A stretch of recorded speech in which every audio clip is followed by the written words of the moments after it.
Steven, good morning. How are you, my man? Good morning, Rover. How are you? I'm doing good. Now, was that Rock and Roll Hall of Fame thing, was that a fun thing for you to do? It was the most exciting thing in my life. You know, it was the best way to end that chapter of my life. Yeah, it was a good time to go to and Yes, see it people was really jam. exciting. Plus, going there, being there with Slash and Flea, it was just really exciting because we hung out with each other. We were, childhood friends since we were 11, 12 years old. We went to junior high school and high school together. So to be there, all three of us together, was like, we succeeded in our dreams. So, like I said, it was a great way to end that chapter of my life and starting this new chapter of my life with my new band, Adler, and my new record, Back from the Dead. Have you been playing it? I am going to play it right here in a minute, as a matter of fact. I have the single ready to go. The One That You Hated is what the single is called. That is it. And you can get the album on iTunes and the website corerevolt.com or adlerrocks.com. You can go there to check out it. adlerrocks.com.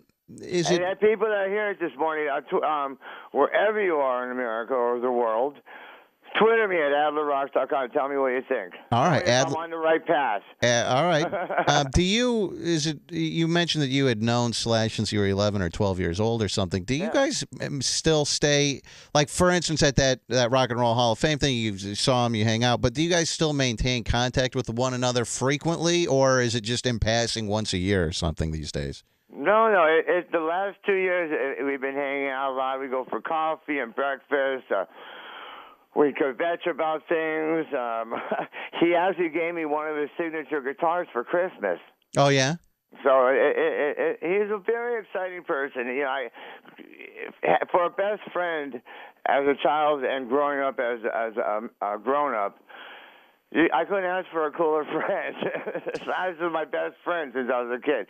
How cool is that? He's sort of, I believe he's still married, I think. Yeah. He's sort of wife. He's sort of mellowed out the older that he got, it seems. I mean, you guys were doing some crazy stuff, tag teaming chicks and we were young. That's what young people do. You get a little older and you do slow down and you kind of enjoy sitting and watching cartoons and laying on the couch with your dogs a little more than tag teaming. You started at the age of 11, I'm reading about Steven Adler. That's when you first started smoking weed and drinking beer and that kind of stuff. What was it at the age of 11 that got you into that stuff? Because that's pretty young. I mean, was it... That's what you would think. But when you look back on time, what were you doing when you were 11, 12 years old? I think I started drinking beer when I was about 14, 15, and really got into it when I was 16, when I could start driving, but not when I was 11. Of course, when you can start driving, that's when you get deep into the drinking. Right. Of course. No, but I guess, I did grow up in Hollywood, and I grew up fast and hard. If I have my book, My Appetite for Destruction, it starts off, where I was sexually abused when I was 12 years old at a nightclub. Yeah. When I was a 12-year-old boy, I mean, I look around and I go out with my wife and we go to restaurants and I see, little kids. I go, that's what I look like when I was 12 years old. What was I doing smoking pot and drinking, hanging at a nightclub? But that's what I did. Did you have older brothers or something that sort of, like were you hanging out with older kids and that's how you got into this stuff? Or well, I did always hang out with older kids, like the kids in the neighborhood.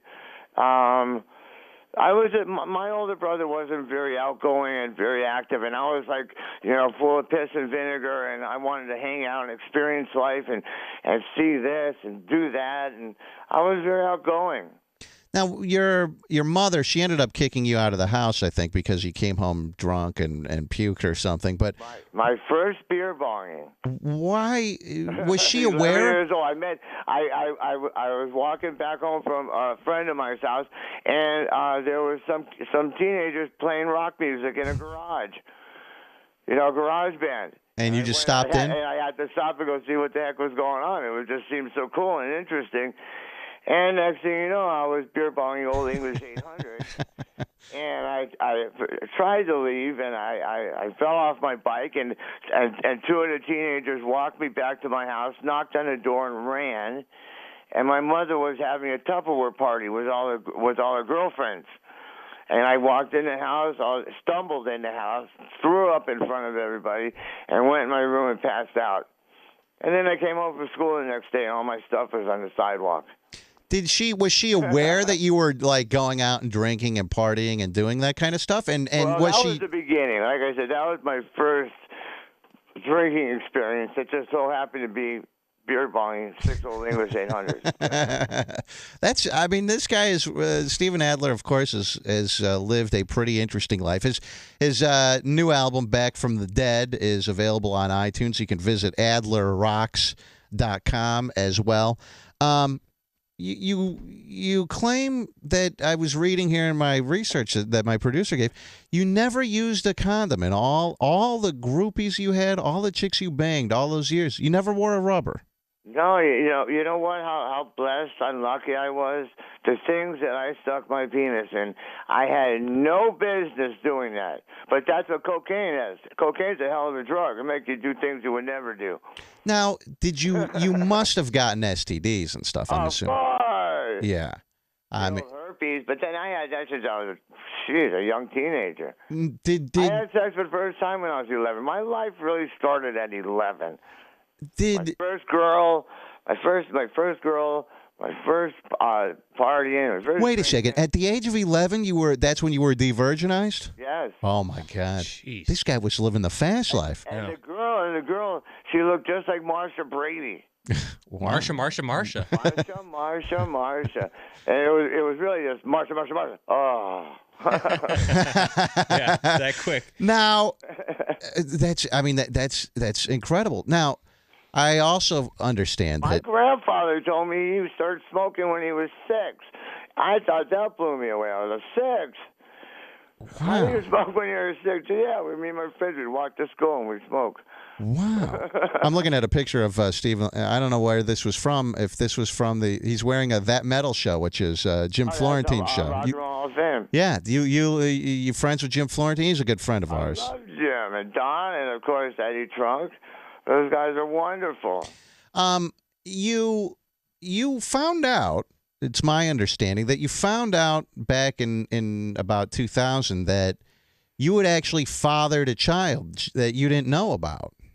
Yeah, I guess I got a couple of kids running around. Well, they're not kids anymore. They're grown-ups now, so nobody could come after me. How did you find out that you had fathered this child? The mother just told you? I didn't know. I mean, it's not for sure. Just some girl came up to me, and that I knew, like, when the band first started.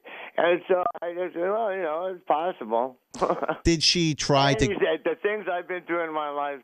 Anything in this world is possible. Did she try and get money out of you or anything like that? No. Like I said, the child is already a grown up. But no, she never did anything. So I don't know the truth. You never know. People talk. Did you? Probably, oh yeah, you're Steven Adler's daughter. People are insane. You never know. Do you have kids that you do know about? I mean, I have 4 dogs. 4 dogs? Shadow, Midnight, Chi-Chi, and Cosmo. Would you? I love my dogs. Does it freak you out that you could have these children running around that you don't know? Is there any interest? What if a 22-year-old girl came to you or boy came to you and said, "Look, you're my father"? Would you have any interest in establishing any sort of relationship with that person? No, it's a little late now. And like I said, I don't trust anybody. Yeah. The things I've been through, the people that screwed me over and told me this and told me that, and then the complete opposite happened. I don't know. No, nobody's taking me for no more rides. What's the most screwed over ride? I'm taking myself. What's the most screwed over you got in life, Steven? What's the worst way that someone screwed you over? Well, I have to say what happened with the GNR guys. That was really hard. I'm so surprised that I didn't kill myself over that one. And I tried. You would think it's easy to kill yourself, but it's not. The body could put up with a lot of crap because that was so hurtful. That was like my friends, my family, something me and Slash started. And then, they just basically took all my money from me, and I had to have a lawsuit. I had to go to court and see these guys, and it was devastating. I mean, I've always had, a band. They were my family. We had management. We had the road crew. And then just like that, one afternoon, I was all alone. How did you so that was the worst thing that happened to you, or the most screwed over that you ever got? Well, also, I had this one girl beat her legs up, bruised both her legs, and call the police and say I did it, and I had to spend 90 days in county jail. Why would she do that? I never touched her. Why did she do that, you think? Because she's insane. People are crazy. She drugs will do terrible things to you. How did you with the thing with Guns N' Roses, and now you say you're friends with Slash, he still remains your best friend.